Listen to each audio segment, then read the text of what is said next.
Finally, after these experiences, he wants to leave the research scientist life, which I guess is pretty easy when everyone thinks you're insane.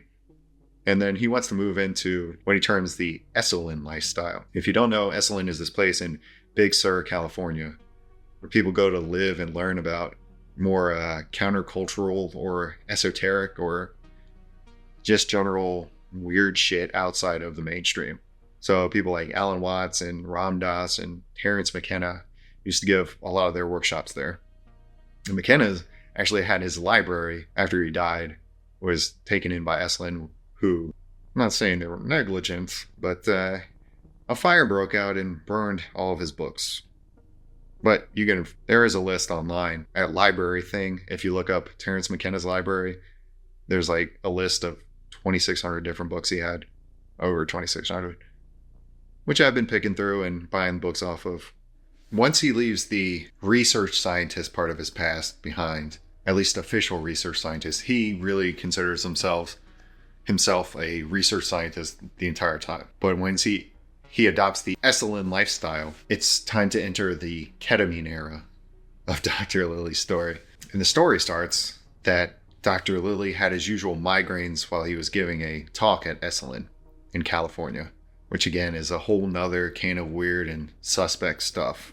I mean, Esalen, not California, but both, really. Anyway, his doctor friend kept giving John higher doses of ketamine shots, and somehow that cured him of his migraines that day and thereafter. So naturally, he then starts to shoot up ketamine all the time, and for many years.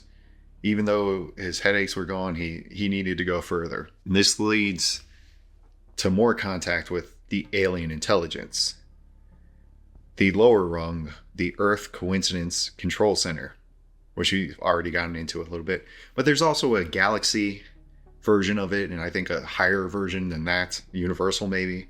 I don't remember. Again, this is ramblings of a man who did a lot of ketamine and LSD. So you think it'd be more exciting, but it seems like a hierarchy of bureaucrats, some sort of transdimensional or non-physical beings that are around to guide humanity towards better outcomes and guide certain people like John towards higher states of consciousness.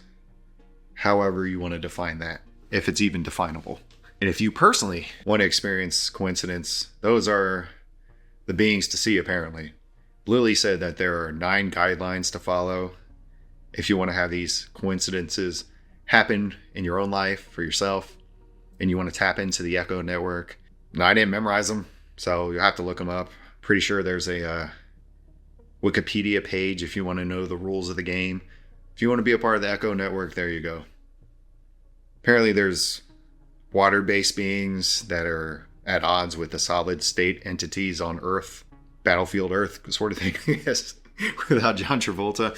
And the way he describes it, it's sort of like Skynet from Terminator. So seawater is corrosive to the solid state entities. Therefore, they want to kill all the whales and dolphins, get rid of the sea, get rid of the ocean, and eventually all humans, which if you got rid of the oceans, the humans would already be dead. And it's funny how his dolphin research comes full circle, and Skynet-like thing was to kill all the dolphins and whales. I guess his other books get more into the detail about certain aspects like programming the human biocomputer and whatnot. I read part of Center of the Cyclone. I read The Scientist. And The Scientist is the book telling these stories. And there's all these coincidences beyond Echo. For instance, not only Esalen and the sus shit around that place, but there's also a story where John injects himself with ketamine and nearly drowns in the pool. R.I.P. Matthew Perry, I don't think was on ketamine, or maybe was. One of those things, and drowned in a hot tub. He almost drowns in a pool or a hot tub. Coincidences all over. And from Dr. Lilly's perspective, Echo has worked because his wife, Tony, read an article a few days prior on how to give CPR, and she was able to save him based on that.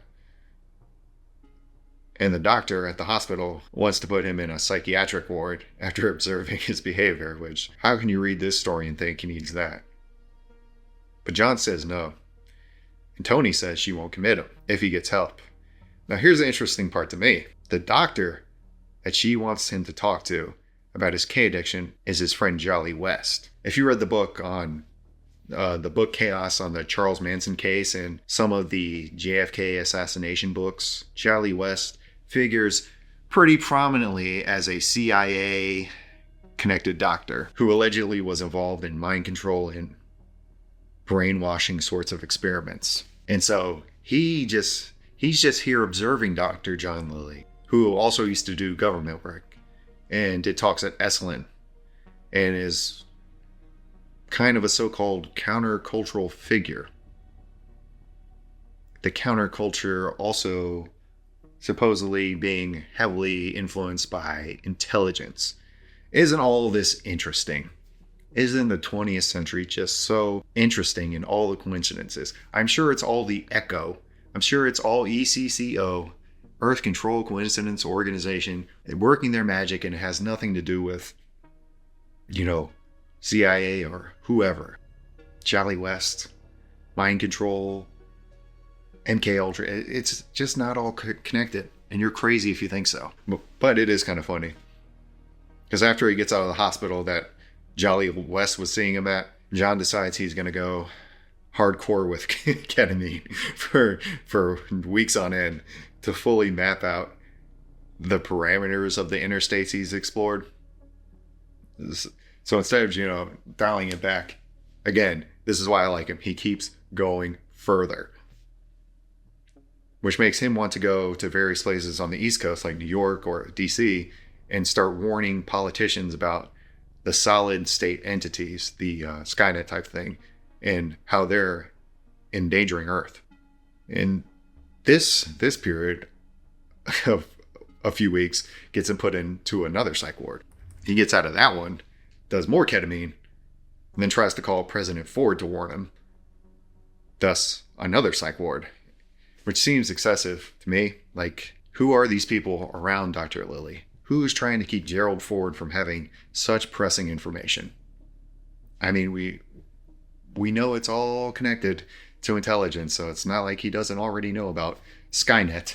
Now, does this setback stop our friend John? Fuck no. He goes harder with the ketamine experiments. I know a lot of people listening out there, they may be going through times of doubt. Maybe you hit a rough patch. You lost your job, your income, your girlfriend. But I want you to draw some inspiration from Dr. Lilly and his story. Put in psych ward after psych ward. He clawed his way out by utilizing his contact within the psychiatric and scientific communities, using his standing as a scientist of some regard. At least at some point in time, he had some clout. Some might even say manipulating things to his favor. Johnny Boy did what was needed to be done to get his life back on track. Just like you can. He got his life back on track by doing ungodly amounts of ketamine. Now, am I suggesting anyone out there do the same? Who's to say? Just listen to what he got accomplished in such a short period of time after that, when he went even harder on the ketamine. Remember, he got up to 22 hours a day at one point. 22 hours a day, stuck in a K-hole. This time, going harder meant changing the amounts and the timing of his ketamine doses. This caused such fantastic developments as believing that there was a politician on TV that was controlled by the solid state entities, that he's controlled by them, that he's actually a possessed being from the year 3001. And then, while on this ketamine trip of his, goes up to his friend's girlfriend and just starts grabbing her tits. So some really cutting edge research being done and all this data being gathered by Dr. Lilly. What have you done to further the world of science?